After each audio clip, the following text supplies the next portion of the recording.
SCP-742. Object Class, Keter. Special Containment Procedures.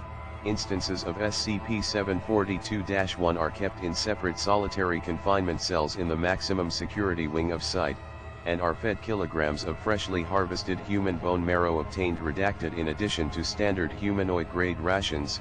Samples of the SCP-742 virus itself are kept in a secure vault at Site-19. Personnel are to note that while infected individuals are extremely dangerous, SCP-742 itself has exceedingly low infectivity except when injected directly into the bloodstream and is not considered a biohazard. Mobile Task Force has been created to respond to uncontained outbreaks of SCP-742, and are currently in the field in TTT.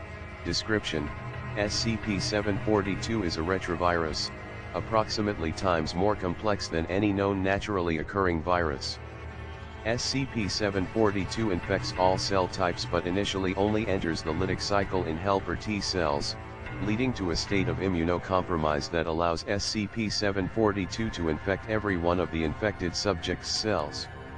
Infected cells secrete hormones that increase appetite as well as a signal compound.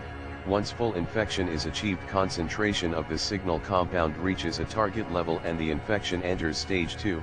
During stage 2, SCP-742 affects the nervous system, causing the infected subject to ravenously consume large quantities of protein-rich food and then seek a dark, secluded area, often a cave, abandoned building, or crypt. At this point the subject enters a state of hibernation, slowing the metabolism to the point of apparent death. During this period the SCP-742 retrovirus completely reverse transcribes itself into the infected subject's DNA and deactivates its viral properties. Following this event the subject is designated SCP-742-1.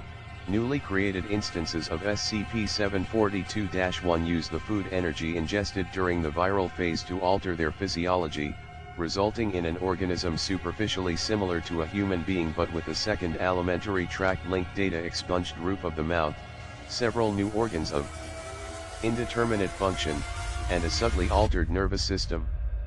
Once fully transformed, instances of SCP-742-1 continue to function as if they were normal human beings, and are virtually indistinguishable without medical examination.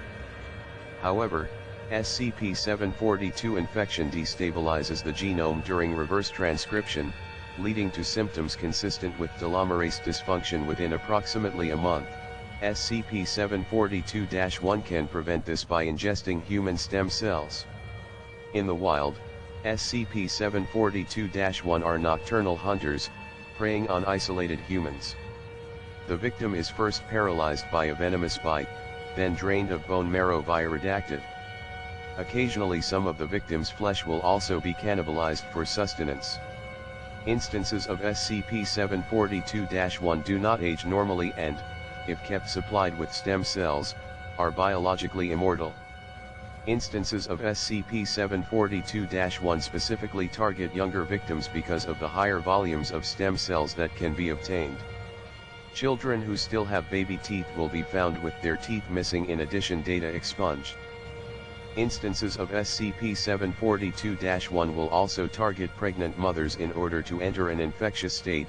Normally SCP-742-1 uses pluripotent stem cells from bone marrow to regenerate itself and is incapable of spreading the SCP-742 infection.